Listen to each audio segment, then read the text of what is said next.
It was a complete show of shame today and chaos at the PDP National Secretariat. You will recall that a few days ago they had their convention where they unanimously, the people who were there, expelled Nyesom Wike and Fayose. But Wike, being the bulldozer that is always raging, the storm that never ceases, he came there today in his official capacity as the FCTA minister and disrupted, proceedings. And he came with talks. And these talks, you see the man in red was there busy holding press conference in presence of police. And now, just imagine that, in APC, for instance, now, they expel somebody and then they are having a national convention. Will the Nigerian police allow those people that were expelled to come to the premises? You understand? They will tell them to go to court. So why is Nigerian police not telling Wike to go to court? Now, there is this tacit approval from the presidency, for Wike to destroy the party further. And in the end, 2027, PDP may not even win any state, not to talk of federal level. Now, let's listen to this Bala. Arrange yourself. Yes,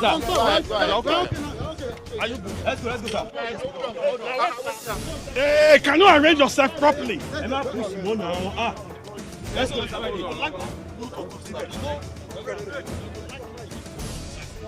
Well, we are here because our chairman invited us for the inaugural meeting of the brand new NWC after the convention in Oyo, in Ibadan.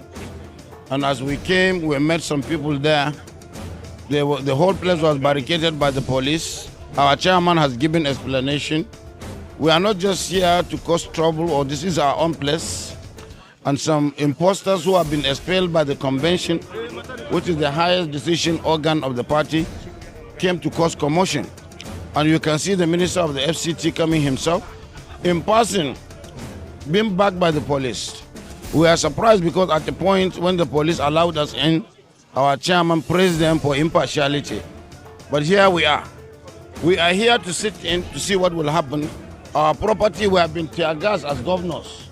We have been molested in spite of our immunity in time and whatever that we have as leaders in our own right with our chairman. Well, it is for the nation to gauge the kind of democracy we have, the kind of leadership that we have. I will advise the presidency that it should not keep people who are no longer useful in terms of managing the political space, managing our diversity, creating unity and governance. We don't want to cause trouble to anybody. Yes, we are in the opposition. We should be allowed to survive. The international community should know what we are going through. We are going through hell. Our party is being destroyed by people from inside. And the relevant laws were invoked to get them out. And we are here to inaugurate our leaders. And look at what is happening. So we are not going anywhere, even if they will kill us. Me and my colleague, the governor of Oyo, will oblige our chairman's invitation. Maybe you will hear more from him, but certainly we are cautioning that this thing is getting out of hand. Enough is enough. Mr. Chairman, let's go together. Yes. Yesterday, we are frequently due to FCT. When you told the FCT National Police about the possibility of what is happening today, what assurance did you get from the police? Well, yesterday, when I had an interface with the Commissioner of Police of the FCT, I told him that we're privy to an information that people who have been expelled from our party are planning to come to our headquarters to disrupt our activities. And the Commissioner of Police FCT assured me, upon his honor, that they will do whatever is possible to protect us and guarantee us safe passage into our premises. Now we are here. Our serving and former governors are here. Our members of National Assembly are here. Our members of Board of Trustees are here. And you've seen how they are now granted access to the Minister of the FCT, a person that has been declared persona non grata in PDP, a person that had been expelled, to come in. They have Teargas us and Teargas even our governors who under the Constitution. So we will be now calling on international community I want to call on President Trump. What is at stake is not just genocide against Nigerian Christians. He should come and save democracy in Nigeria. Democracy is under threat. I'm calling on all other developed nations, all advanced democracies, come and save Nigeria, come and save democracy. Because I cannot understand how a serving minister of the Federal Republic of Nigeria will be leading talks, armed talks, and then with the active connivance and support of the police to come and create mayhem here. I have said it, we are willing to lay down our lives to protect our office, to protect our democracy, to protect our mandate. So Nigerians, you are watching what is happening. International community, you are seeing the threat that Nigerian democracy is. Come and save us. Come and save us. So you can even see the audacity at which those thugs, especially the man in something like wine suit, the audacity with which he was disrupting the governors from talking. Seyi Makinde is a governor, Bala is a governor. They have immunity. You are not supposed to shoot. So you see all these people shooting tear gas at them, and this is very, very unfortunate that Tinubu is allowing this to happen. Look at this guy now putting on white right in front of the secretariat, bragging, jumping, boasting, and then the other guy in wine color would also come out now to come and do the same thing, saying that he's this, is that. You know, you can see him already approaching, putting on white hat, and then, you know, they've caused so much commotion. They didn't allow the proceeding to hold very well, and now you can see that in the end they're trying to bring PDP down. And in the desperate appeal, one of the speakers there appealed to Donald Trump that what we have in Nigeria is not just Christian genocide alone, that there's a death of democracy. Because if they had done this to APC, tell me, how would APC have come to power? Tinubu was in opposition. Tinubu was even allowed to hold, you know, protests in Lagos for several days under Jonathan's government. There was no name he didn't call Jonathan. Jonathan never teargassed him. Jonathan never, you know, tried to winch hunt him. But look at what he is doing to anybody who is opposing him now. Wike has danced a dance of shame the other day, you know, with the Nigerian military. And instead of Tinubu to come outside and call him out or sack him the way he sacked the former lady in Ministry of Women Affairs, now Tinubu could not do that. It's as if Wike has something on Tinubu. Now, Wike can only deliver Rivers vote. Rivers State is not even up to, the vote coming from Rivers State is not even up to the vote that will come from Oyo State, for instance. You know, so Rivers State is a small state.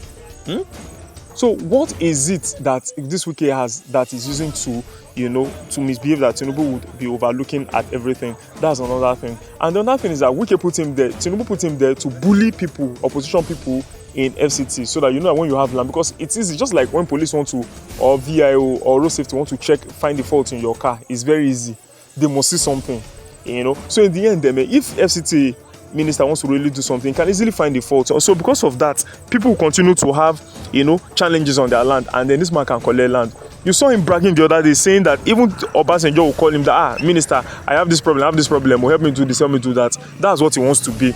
And so Tinubu puts him there as an attack dog. Tinubu is getting tired of him too, because what that guy did could have caused national security problems in the military, and that can eventually lead to a coup, telling an officer that you are foolish in the seat of power. So in the end now, what these people have done is very wrong. Let us listen to this man putting on red, bragging, threatening a whole national secretariat. This is very, very sad. Now let's let him talk. Hey,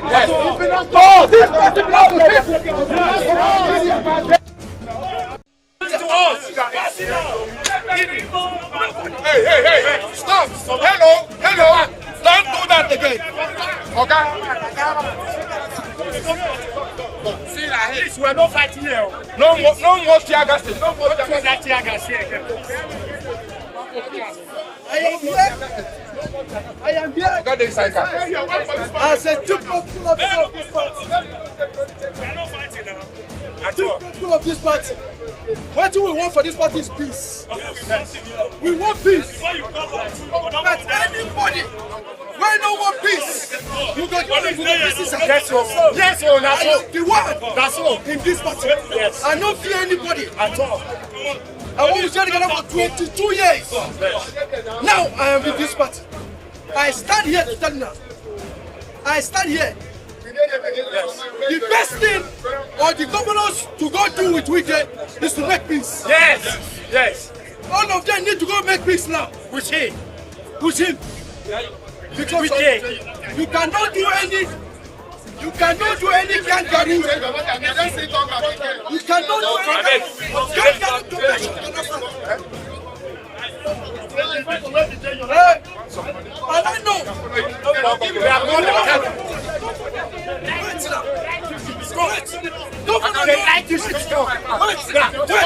Governor know me.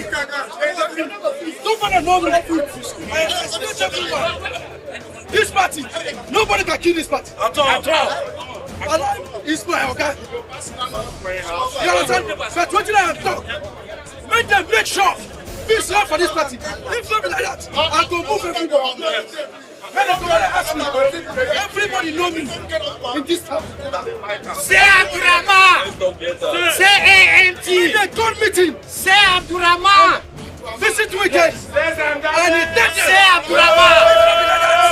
Say Abdurrahman.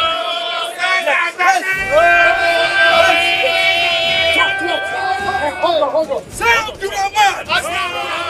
Say some daddy. Say Abdurrahman. If they don't want them, they say kacha. Yes, Now me talk out. yes. I know they talk, but if I talk, everyone is going to hear it. Yes, I'm pushing Jerry for me for this party. Where are they?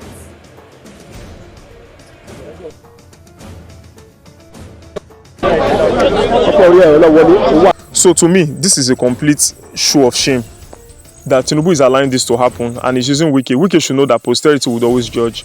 Wike was lucky. If I were in the position of that military naval officer, I would have put something through his head. The guy would have been 6 feet below by now. So let me know your thoughts in the comment section. I remain your boy Nyesom Wike. Please remember to like, share, subscribe and comment. Signing out. Peace. Shame on Nigerian police.